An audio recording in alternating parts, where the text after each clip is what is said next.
Hi, Cormac. This is a video for you to follow for the week of February 5th through the 11th. It's based on your lesson that you had on February 4th this evening, and with Hank mostly. And I wanted to just go over some of the topics. We're mainly starting on page 25 of the tutor book, 25. So you need to turn to that page because I want to have you take a look at this scale here. It's a scale that goes from low G up to F, right? And then back down again with G grace notes between every note. And one of the main things when you start one of these exercises is you look at the very first note shown. It's a G grace note you're going to land on low G. And so you need to be prepared for that. And then the other thing is being super duper slow on your transitions all the way up and back down so that you can get the grace note to sound before the melody note, okay? So let me demonstrate that, but before I do that, I want you to take a moment to get in the low G position, a nice low G position, and go ahead and take a moment and pause the video, get your fingers there, test it, make sure it sounds good.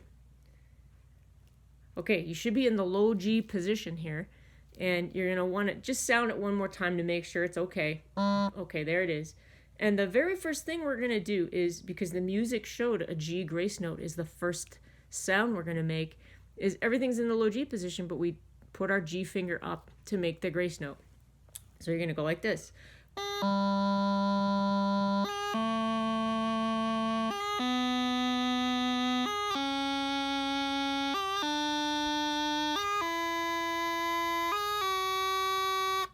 And then back down.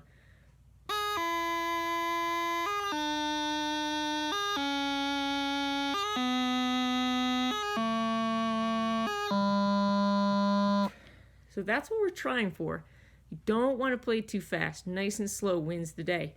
One of the questions you had during the lesson was when you're on D, right, and you're going to go up to E with a G grace note before it, there's a lot of fingers moving, right? First of all, when you go from D to E, we know that these three fingers have to come down and the E finger has to come up. But in this case, we have to do a G grace note before all of that sound happens. And so the trick is, you want to do it in this order. You're in the D position, right? While the D fingers are up, you're going to lift these two fingers at the same time, the high G and the E finger. That's a lot to do. So I'd like you to take some time and practice that just by itself. It's very difficult at first. So take some time and do that. Maybe even pause the video. And one of the things some people like to do is to do it on a surface, like a table.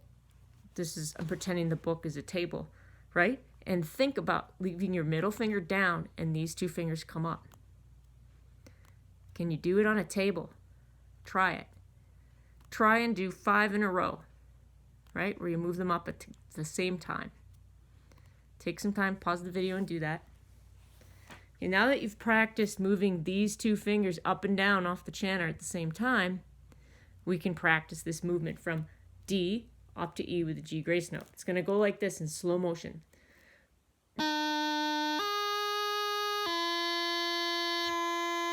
That's super duper slow motion. Really, we should move those D fingers down about the same time that these two fingers come up. So a little bit faster. Here's D.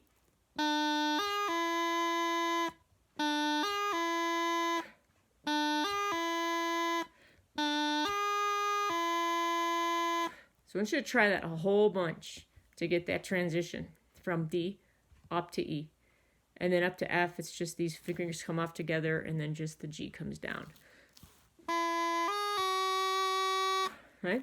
Going back down, the principles are all the same. It may or may not be a little tricky to go from E down to D with that grace note. Here's what we're doing.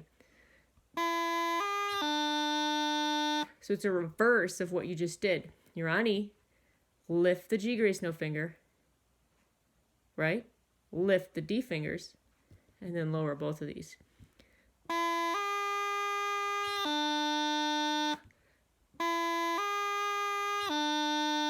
So that's going to take some time. Let's do the scale together one more time.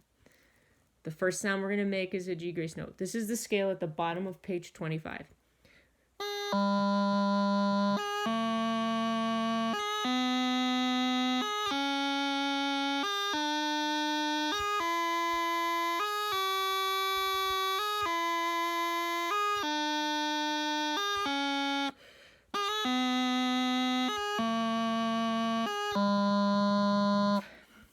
That's what I want you to focus on this week, but I'd also like you to keep working on your G, D, E triplets.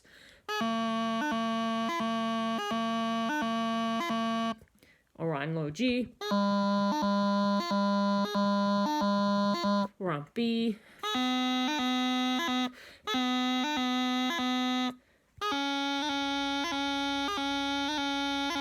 Practice those too, right? And the normal scale without a G grace note, right?